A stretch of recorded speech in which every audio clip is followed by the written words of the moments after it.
Hi guys, I decided to do a really quick video with me unboxing my special edition Indigo Book Box edition of The Queen of Nothing. So Chapters Indigo is a Canadian retailer, and that's where I get the majority of my books that I buy from. So anyways, they have a special edition of The Queen of Nothing, and of course Queen of Nothing by Holly Black has come out today, which is November 19th, and it is the third and final book of the Folk of Air series, which most will know as the Cruel Prince trilogy. So I am really looking forward to this. Like, you can't even begin to understand how much I'm looking forward to this. I love the Cruel Prince.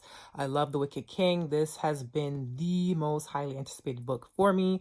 So I'm really looking forward to unboxing this. And I just figured I'm going to just do a quick video of the unboxing. This is like super low budget. I'm like filming this literally on my iPad right now. I'm not even on my usual professional camera for sit-down videos. So yeah, this is as uncut as it's gonna get, I guess. Not gonna be super exciting. I just want to show you some of the goodies that I got because I think it's a pretty cool deal. And of course, I'm going to talk a little bit about the Queen of Nothing. I'm not going to get into any spoiler talk. Might do a little bit of speculation, but I haven't read any spoilers. Definitely have not. I was actually spoiled for the ending of The Wicked King, which really irked me. So I tried to avoid social media, just kind of post a little tidbits here and there. So I'm going into this completely blind. Yeah, talk about some theories, show you some of the stuff that's in this box. And yeah, here we go. Okay, so this is the official unboxing. So these are the goodies that are in the Indigo, Indigo unboxing. And look what we got here. So we first got this calligraphy set, and I'll be honest, this is essentially what I wanted to get for this is what I wanted to get the most out of this box, because I could have just went to the bookstore and literally just had purchased this, but I wanted the gift set mainly for this because I actually want to get back into getting into calligraphy and lettering and things like that. I'm starting like bullet journaling, and I want to work on my penmanship. So once I learned that this was coming in the special edition kit and box, I said, yes, I'm doing this. Yes. So there is that. That's the first thing. Okay.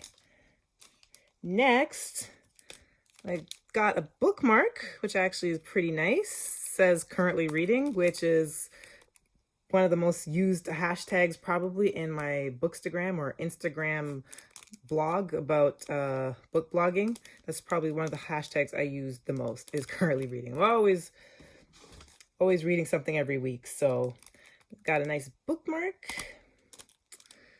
Got a cool pin. Got a cool pin here. It says scheming great schemes with, of course, little doohickey snake there. And being human isn't always being weak, which is another bookmark, which I actually like this. Like, I think I'll actually use this as my official bookmark, but I'll probably like end up finishing this book like literally tonight. I can't imagine going to bed now because I'm so hyped up about this. So got that. And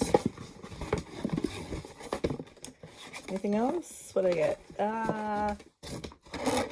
Got another bookmark, Tweet Cute, which is a romantic comedy, I believe, coming out very soon. Not too sure when, but it's coming out. So Tweet Cute. And of course, the Queen of Nothing. Oh, I'm so excited. Like, you can't understand. Like, this is not me. Like, I like to have my videos nice and prepared and, you know, good lighting, all that stuff. And I'm literally just vibing right now. I can't wait to get into this. This is, as sad as it sounds, like, this is like the most exciting thing for me as book-wise this year. Like, I have been waiting. Let me tell you. Okay. So I'm going to switch off for now, and then I'm just going to talk about some of my theories going into this novel. All, of course, non-spoilers. Okay, so just to get into some of my speculation about the Queen of Nothing, the basic premise or the basic synopsis of the Folk of Air series, starting with The Cruel Prince. It stars the lead character, Jude, and she's human, and she's spending a nice family evening with her two sisters and her two human parents, as far as we're led to believe. And all of a sudden, a warlord who is referred to as a red cap bursts into their home in the middle of the night and essentially murders her parents in cold blood in front of her and her sisters. She has a twin sister named Taryn, who is the worst. And then she also has an older sister who happens to be half fae, half human. And this warlord that has burst into their home and killed her parents in cold blood is the father of her eldest sister. And I'm sorry, I'm kind of blanking on her name right now. I don't know if it's because I'm overwhelmed with excitement of getting into this book or not, but I will probably try to edit the name in. I'm definitely going to be doing like a proper like sit down video where I talk a lot more extensively about the series and about this book in particular. But anyways, her half sister, her half fae sister, is asked by this warlord to come back to the land of fae, and obviously they're all terrified and they don't really want to, but they end up being forced to go now live in this weird underbelly of a world that's kind of adjacent to our real world. Anyways, Jude and Taryn are having a pretty rough go because, of course, they're the only humans in this Fae land. And the Fae, or the fairy creatures that you meet, are not the type that you will see in like a Disney movie where it's like all bippity boppity boo and all that type of stuff. No, they're like savage, and they're manipulative, and they speak in riddles a lot of times. But one of the cool things is that they're incapable of lying, but that doesn't mean that they're not capable of deceit and just being relatively terrible creatures. And yeah, Jude and Taryn are having a really hard time adjusting to this world. They're constantly in terror and in fear. And anyways, Jude has been slowly building up a sense of resentment and bitterness of her situation and feeling weaker, obviously because she's human. And of course, fae creatures have all these powers, and they're extremely beautiful and majestic, but still so incredibly cold and cruel. And, you know, Jude has her own plan of vengeance, and she wants power, and she becomes very bloodthirsty. And then enter Prince Cardan, who is her one main nemesis through the first book, The Cruel Prince, aptly titled as such. And she has a very interesting dynamic with Cardan. So it's very much an enemies to lovers romance, but not typical in the sense that, you know, it's all bed of roses once they actually start romantically getting entangled. It's very contentious through and through, and they have this very toxic dynamic. But as a reader, I found it really interesting.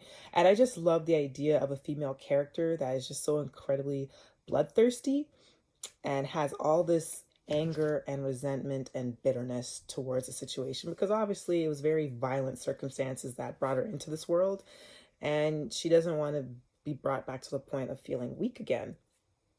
So anyways, there's a turning point in The Cruel Prince, and through some political machinations on Jude's side, she ends up in a pretty high position of power towards the end of the first book.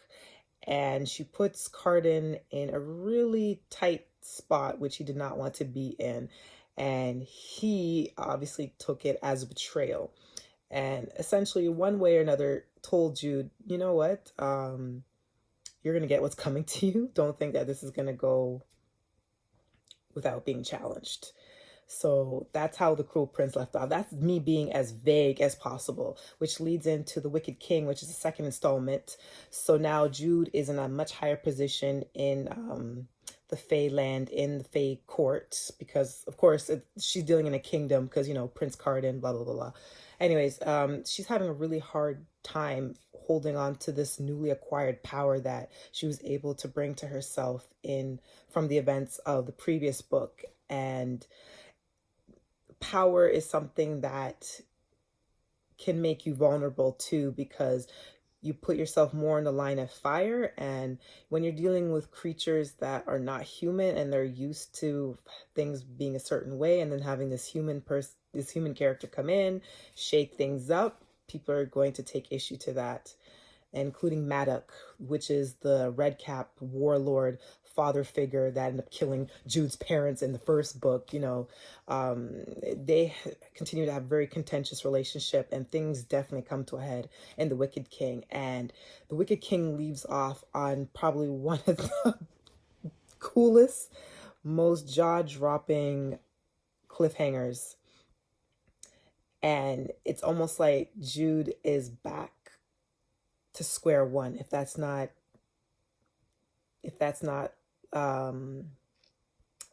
spoiling things, which probably is. So sorry, I'm trying to be vague about this, but I'm hoping that anyone that's viewing this has already been familiar with this series. So the way things left off, Jude is definitely at ground zero, and now she needs to find out what the hell is she going to do from here on out.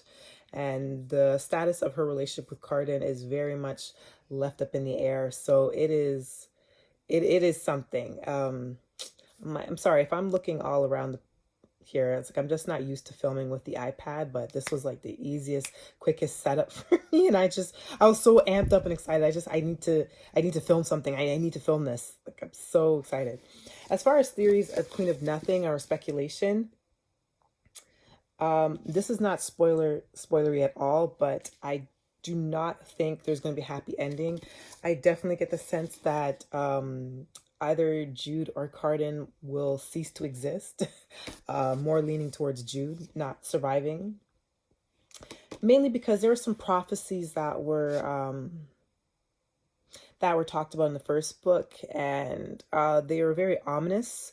So not necessarily that she'll die, but I don't believe there's going to be a stereotypical happy ending. And going from what I've heard about Holly Black and her style of writing, typically her stories do tend to have a bittersweet type of conclusion. So I don't necessarily think we'll have Cardan and Jude riding off into the sunset.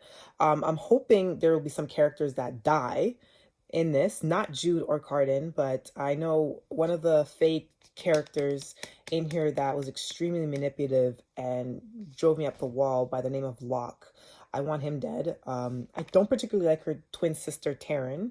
I'm blanking on the older half-sister who is half Fae as well. I'm kind of curious as to what her role will be unfolding going forward, but I want Taryn dead for sure, because if you read The Cruel Prince and The Wicked King, you'll know exactly why I'm saying that.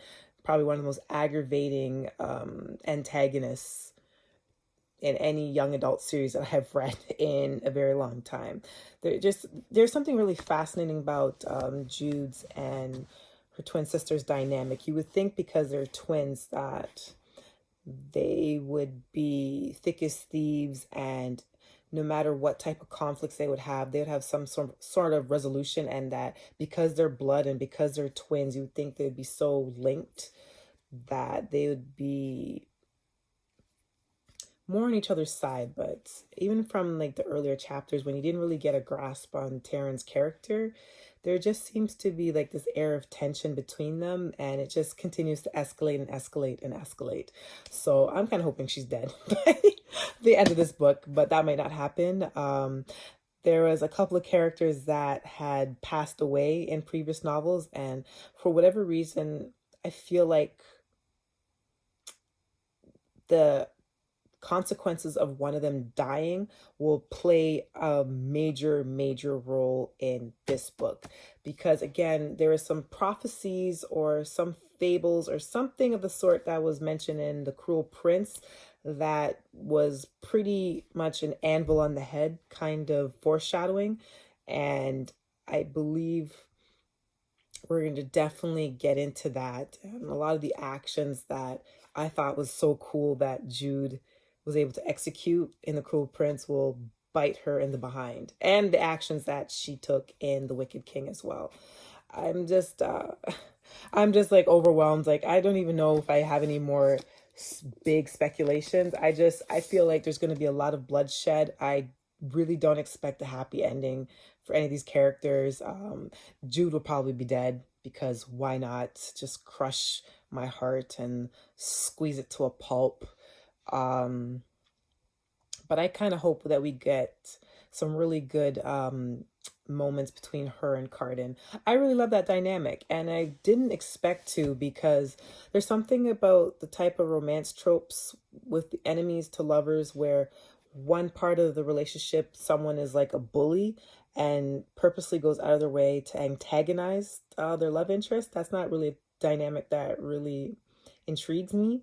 Yet, for whatever reason, in these books, it just completely 100% works for me. There's just something about Holly Black's writing style that just grabbed me right away. These are very polarizing books. As popular as the Cruel Prince Folk of Air series is, I do know that they're very polarizing and just pretty much evenly split between you love them or you hate them. I fortunately love them so much, and I cannot wait. So this is the end of this chaotic energy video. This is it. This is all I got for you. I'm going to read this book, and I'm going to do a nice, proper, calm, sit down, articulate my thoughts well. I'm making notes. I don't know if I'm going to annotate this. I'll probably reread it like 5 times afterwards and like be marking it up. And this is so exciting for me. Anyways, that is the end of this video. If you stuck by and watch this whole thing, bless your heart, bless your soul. Till the next one, bye.